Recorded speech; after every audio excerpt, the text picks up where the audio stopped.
Hello friends, હું doctor Hozefa Attarwala, BS dental clinic and implant centre મહેસાણાથી. આજે આપણે જુદા જુદા ડેન્ટલ ક્રાઉન્સ વિશે જાણીશું.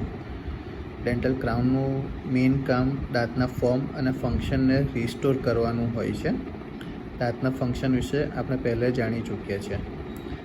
ઘણા બધા ટાઈપના ડેન્ટલ ક્રાઉન્સ માર્કેટમાં અવેલેબલ છે. તેમાં બેઝિકલી 3 વપરાતા હોય છે.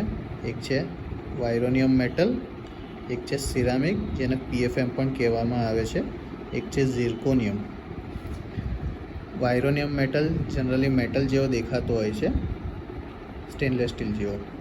બીજું એક આવે છે સિરામિકનું. સિરામિકમાં અંદર મેટલનું કોટિંગ હોય છે, ઉપર સિરામિકનું લેયરિંગ હોય છે, જે કુદરતી દાંત જેવું વધારે દેખાતું હોય છે. બીજું એક આવે છે ઝિર્કોનિયમ.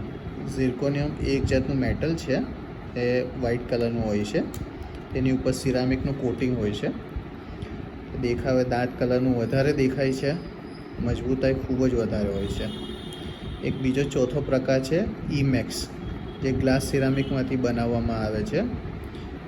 કોઈકને એસ્થેટિક ડિમાન્ડ વધારે હોય કે ભાઈ મારે વધારે સારું દેખાવું છે, તો તેના માટે ઈમેક્સ વધારે પ્રિફર કરવામાં આવે છે. Thank you.